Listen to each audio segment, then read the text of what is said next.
Aladdin and the Evil Sorcerer.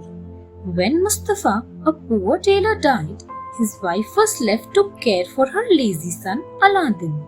He did nothing but play in the streets.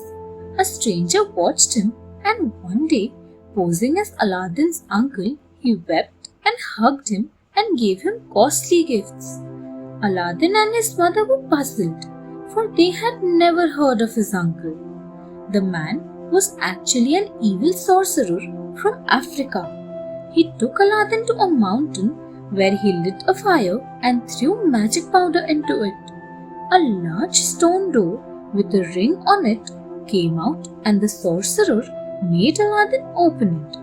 He told him to go down past 3 rooms and fetch him an old lamp from the garden. But when Aladdin returned with the lamp and asked his uncle to pull him out before giving it to him, the sorcerer was furious.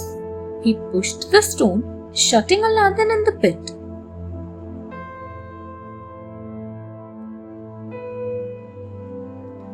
The magical lamp.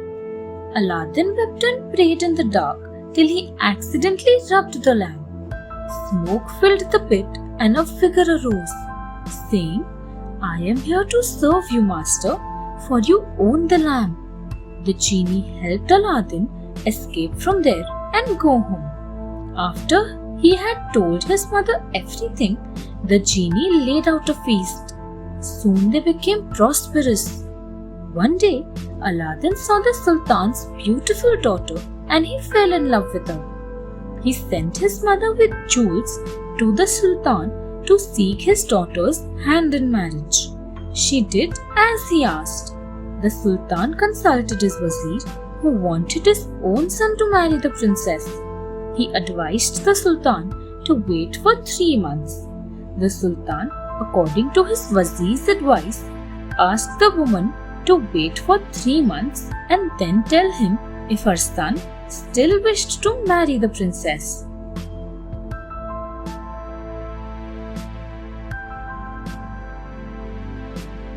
The Sultan's deception. Before 3 months were over, however, the Wazir's son married the princess. Aladdin was angry at the deception. He asked the genie to fetch the princess and her bridegroom that night. Aladdin sent the bridegroom out into the cold while he told the princess about the deception. At dawn, he sent them back, but repeated this the next night.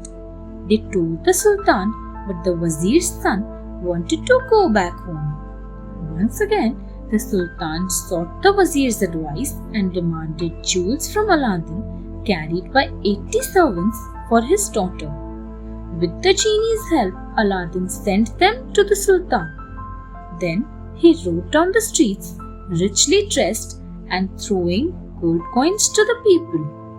The Sultan gave his daughter in marriage to Aladdin, who had a splendid golden palace inlaid with gems. Soon everyone grew to love and respect him, and he became the commander of the Sultan's army.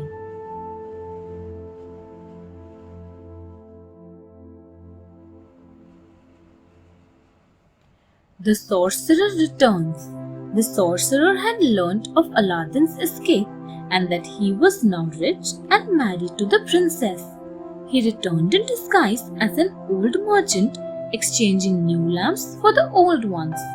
Aladdin's wife, who didn't know about the magical lamp, exchanged it for a new one. The sorcerer used the genie to transport the princess and the palace to Africa. The Sultan was furious at finding his daughter missing and the palace gone. He was stopped from punishing Aladdin by the people who loved him. Aladdin prayed to the genie with his magical ring and reached his wife. She was very happy and told him that the lamp was hidden in the sorcerer's robe. Aladdin told her how to trick the sorcerer so that she might kill him. Then, taking the lamp with its genie, he returned home with his wife and the palace, where they lived happily ever after. Thanks for watching. Do like, share, subscribe to Sahil Book House.